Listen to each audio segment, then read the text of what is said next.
श्री सत्य गुरुदेवाय नमः। शिवरात्रि की सबको हार्दिक हार्दिक बधाई। शिव के साथ में रात्रि का शब्द क्यों जुड़ा रहता है, जबकि हर एक त्योहार जो होते हैं उसमें रात्रि नहीं होती। कृष्ण का जन्म भले को रात्र में हुआ, लेकिन फिर भी कही जाती जन्माष्टमी। राम का जन्म जब दिन में हुआ तो कहते रामनवमी। लेकिन आखिर शिव के साथ में शिव त्रयोदशी क्यों नहीं कहा जाता शिवरात्रि। माने रात्रि माने संसार में अज्ञान की रात्रि फैल जाती है, जब मनुष्य के अंदर बुराई भर जाती, बुराई से वो घिर जाता है। और सबसे ज्यादा बुराई किसमें होती है? अहंकार में। अहंकार में जब व्यक्ति आ जाता है तो उसको समझ में नहीं आता है कि हम क्या करें। वो हर बात में अपनी ही बात अच्छाई ही देखता है। तो इसलिए उसके अंदर जब ऐसा अज्ञानता भर जाती है, वो रात्रि रूपी, तब कहते हैं व्यक्ति शिव रूपी सूर्य प्रकाशित होते हैं। ये परमात्मा कृपा करते हैं, अब वो प्रकाशित हो जाते हैं, जिससे जो आत्मा की ज्योति सबके अंदर प्रज्वलित कर देते हैं। आत्मा रूपी ज्योति सबके अंदर है, लेकिन जलती क्यों नहीं है? क्योंकि उसको जली हुई ज्योति से ही जलाई जा सकती है। ऐसे कोई ब्रह्म ज्ञानी, कोई संत महात्मा अपनी ज्योति को जलाकर रखते हैं, तब उसी में जोड़कर उसको जला देते हैं। जैसे लगा करके रगड़ के उसको जला देते हैं। जैसे तुम्हारी लकड़ी में आग है, लेकिन जलेगी कब? जब दूसरी जलती हुई लकड़ी के संपर्क में उसको ले जाओगे। ऐसे ही कोई संत महात्मा आकर के वो आत्म की ज्योति तुम्हारे अंदर प्रज्वलित कर देते हैं। लेकिन वो कृपा इसी की होती, परमात्मा की, शिव की, ओम की, गुरु की जब कृपा होती है तभी ये भगवान ने कहा प्रज्वलित होती है। इसलिए इसको अब इसी के दिन रात्रि माने इस दिन क्या है? ये जो भगवान शिव शंकर भोले भंडारी हैं, जो ध्यान विचार करता है, पूरा जीवन अगर नहीं भी लगा पाता है, तो अगर इस रात्रि में त्रयोदशी जो फागुन मास की अमावस के पहले ही जो शिवरात्रि पड़ती है कृष्ण पक्ष में, उसमें अगर पूरे दिन पूरी रात्रि अगर कोई जागरण करे तो भगवान तो भोले भंडारी हैं, वो तो पहले ही जल्दी से ही प्रसन्न हो जाते हैं। इसलिए वो इसे मनाया जाता है। अज्ञानता में जग जाते हैं लोग। बहुत लोग तो जागते तो रोज हैं रात्रि में। कितने लोग देखो रात में ओवर टाइम काम करते हैं। किसके वहाँ विषय विकार के कारण जागृति होती है, किसी के वहाँ संसार के कार्य में, किसी के वहाँ मिट्टी हो जाती है, तब लोग जागते हैं। लेकिन ये शिव के लिए जागने की क्या बात होती है? तो इसलिए बताया कि दृष्टांत भी बताया, ये वेद शास्त्र में है कि एक शिकारी जो था वो शिकार खेलने के लिए निकला, लेकिन पूरा दिन भूखे प्यासे वो शिकार के लिए घूमता रहा, लेकिन उसको कुछ मिला नहीं। बहुत देर हो गई, बहुत परेशान हो गया, कहा क्या ऐसे हमको जाना पड़ेगा, हम तो शिकार खेलने आए थे, लेकिन कुछ भी नहीं मिला। जब जाने लगा उसी समय उसको एक हिरन मिला।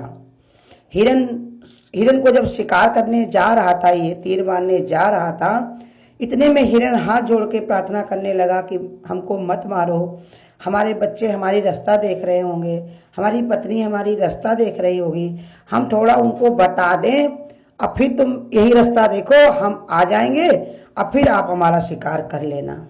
शिकारी बहुत अल्ले बुल्ले पर उसकी बात को मान गया, वहीं पे खड़ा हो गया, कहा चलो ठीक जाओ, लेकिन सुबह तक जरूर आ जाना। तो हिरन भाई चला गया वहां से बताने के लिए। इतने में क्या हुआ, रात बढ़ गई थी, तो शिकारी डर के मारे वहीं पर जो एक पेड़ था, वो पेड़ था बेलपत्र का, उसी पर वो चढ़ गया।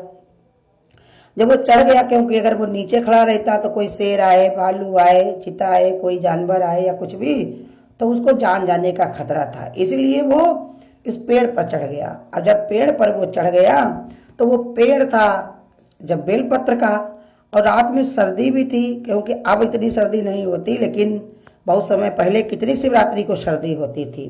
तो सर्दी का महीना था, तो इसके कारण सी सी सी सी ऐसे करता रहा, डर नींद भी ना लगे, और सर्दी के कारण सी सी सी सी करता रहा। और कार में व्यस्त रहने से नींद नहीं आती, इसलिए क्या वो बेलपत्र के पेड़ पर चढ़कर जितनी भी पत्तियां थी धीरे धीरे तोड़ तोड़ के नीचे गिराता रहा। पत्तियां नीचे गिरा रहा था, उसको पता नहीं था कि उसी के नीचे एक शिवलिंग बनी हुई थी बहुत पुरानी। वो पत्तियां जितनी थी वो शिवलिंग के ऊपर गिर रही थी, सब शिवलिंग के ऊपर गिर रही थी। तो पत्ती पढ़ते पढ़ते पढ़ते सुबह तक वो पत्तियां उसी पर डालता रहा, जिससे हम सो भी ना जाए, कहीं हिरन आए चला जाए या कोई जानवर हमारी छलांग लगाकर कहीं हमारा शिकार ना कर ले। इस डर के कारण वो शिव शिव शिव शिव कहता रहा और पत्तियां उस शंकर जी के ऊपर वो लाट पर गिरती रही, उनकी शिवलिंग पर। शिव शंकर भगवान तो वैसे ही भोले भंडारी हैं, तो इसी के कारण शिव जी जो हैं बड़ा ही प्रसन्न हो गए और उसके सामने प्रकट होकर कहने लगे कि तुम हमसे वरदान मांग लो। तुम कितने बड़े तपस्वी हो, तुमने दिन भर भूखे प्यासे रह करके, रात भर भूखे प्यासे रह करके तुमने हमको इतनी भी हजारों बेलपत्रियां मेरे ऊपर चढ़ा दी, इसलिए हम तुमको वरदान देते हैं। तो भगवान ने बताया कि शिव शंकर इतने भोले भंडारी हैं, इतने सरल हैं, जो उसको चाहिए था मिला होगा, जो उसकी बुद्धि जैसी भी होगी मिली होगी, ऐसा तो नहीं कुछ लिखा हुआ है इसमें शास्त्रों में, लेकिन बताया प्रसन्न होकर के उसकी दुर्बुद्धि को सही कर दिया। इसलिए बताया कि ये भगवान कहते हैं कि देखो अगर तुम शिव शंकर से जुड़ जाते हो, इसीलिए तो गुरु हमारे भी सिखाते यही है कि शिव शिव ओम की गर्जना करो, बोलो तुम्हारा है उसको प्रकट करो, वो तुम्हारे अंदर है। शिव माने बैरागी त्यागी ध्यानी तपस्वी, ऐसे तुम्हारे अंदर ये तुम्हारा जीवन बने तो वो शिव तुम ही हो। तुम्हारे अंदर भी देने की भावना आ जाएगी, ना कि लेने की।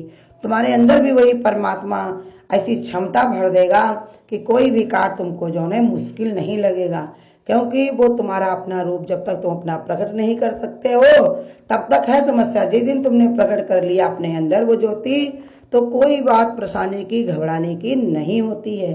कई जगह पे चले जाओ, कोई कार्य तुम्हारे सामने आ जाए, कोई काम तुमको फिर मुश्किल नहीं जाता। बस कब तक मुश्किल है, जब तक तुमने अपने अंदर वो अपने शिव स्वरूप को जागृत नहीं किया।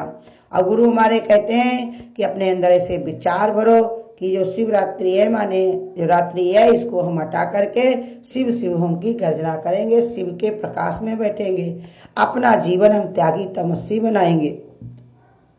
और दूसरा बताया कि शिवरात्रि को पार्वती और शंकर जी का विवाह हुआ था, लोग ऐसे मनाते। तो भगवान ने बताया कि जीव जो होता है वो एक स्त्री है और ब्रह्म स्वयं परमात्मा है, इसको मिलाकर के हमको एक कर लेना है।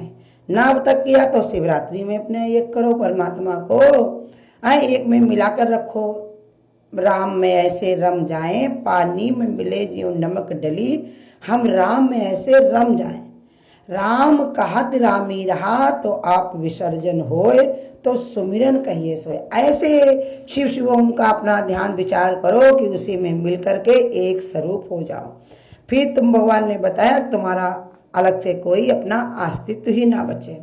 इसलिए बताया मनाया जाता है, और जीव तभी पूरा होता है जब वो ब्रह्म से मिलकर के एक हो जाता है। और दूसरा दृष्टांत और भी है कि समुद्र मंथन हुआ था तो उसमें से भी हलाहल निकला था।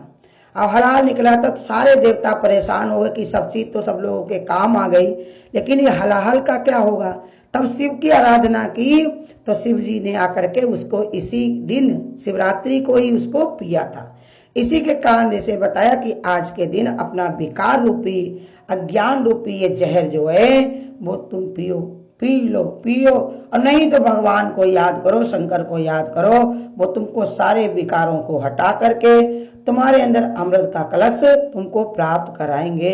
क्योंकि भगवान की तो यही इच्छा है कि सबके अंदर वो परमात्मिक दिव्य ज्योति प्रवेश करे और सब अपने जीवन को सुंदर और अच्छा बनाए।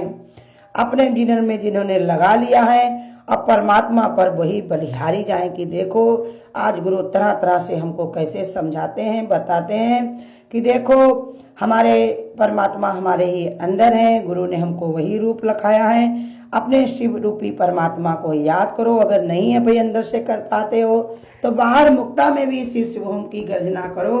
वो भोले भंडारी सबको भगवान से मिला देते हैं। और बताया जो शंकर जी का भक्त होता है उसे ब्रह्म की प्राप्ति जरूर होती, क्योंकि शंकर जो है, शिव शंकर जो है वो हमेशा अपने ही रूप की आराधना करते हैं, और जो उनकी शरण में जाता सबको ही उसी रूप की आराधना करा के उसी में जोड़ देते हैं। शंकर भगवान अगर ब्याहने आए तो सारे बाराती को लेकर के आए। आज गुरु हमारे बताते हैं कि हम सब लोग भगवान के भक्त हैं, भगवान के बाराती, उनके में देखो बाराती में कैसे कैसे लोग आए थे तरह तरह के, और सभी को भगवान ने सम्मान दिलाया, अपने साथ में लिया, अपने संग में कर लिया। वो भगवान कहते हैं कैसे हैं, आज गुरु कहते हैं कैसे भी तुम्हारे अंदर अवगुण हो, कैसे भी तुम्हारे अंदर विषय विकार हो, इच्छाएं कामनाएं हो, और भगवान के अगर तुम भक्त बन जाओ तब फिर भगवान ने कहा कि वो अपने जैसे तुमको बनाएंगे। हर एक का विचार परमात्मिक जुड़ जाएगा, भगवान के ध्यान विचार में रहने की शक्ति आएगी। तो जैसे भगवान कहते हैं जब जब अधर्म की हानि होती है, जब जब अधर्म की वृद्धि होती तो मैं धर्म को स्थापना करने के लिए बार बार प्रकट होता हूँ। इसलिए भगवान कहते हैं जब भगवान ने ऐसा निश्चय ही बनाया है कि मैं बार बार प्रकट होता हूँ, तो हमको ऐसे का विचार करके उस परमात्मा को अवतरित करना है अपने अंदर। वो शिव शिवोम को गर्जना करके उस परमात्मा की याद करो, भगवान का ध्यान करो। वो तो ठहरे भम भोले, पल में रीझ जाते हैं, एक लोटा जल कोई जो प्रेम से चढ़ाते हैं। भगवान कहते हैं संसार में लोग एक लोटा जल चढ़ा देते तो शंकर भगवान रीझ जाते हैं। हमारे गुरु यही बताते हैं कि तुम प्रेम से भाव का जल चढ़ा देते हो तो वो रीझ जाते हैं, और रीझे ही है तभी आज हमको ये रास्ता दिखाया है, गुरु की शरण में बिठाया है, शांति का पाठ पढ़ाया है। तो थोड़ी कृपा तो हो गई तुम्हारे ऊपर, अब जो बाकी है वो भी स्वयं करो। अपने आप के अंदर अपने त्याग वैराग की भावना रख करके भगवान से मिलने की कोशिश करो। एक परमात्मा ही तुम्हारा अपना है और सारा संसार भगवान ने कहा ये छूटने और मिटने वाला है। परमात्मा में मिल करके एक हो जाओ एक बार। और सबको शिवरात्रि की बहुत बहुत बधाई। हरिओम।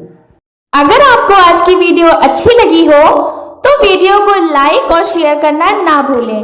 आगे की वीडियोस देखने के लिए चैनल को सब्सक्राइब करें और नोटिफिकेशन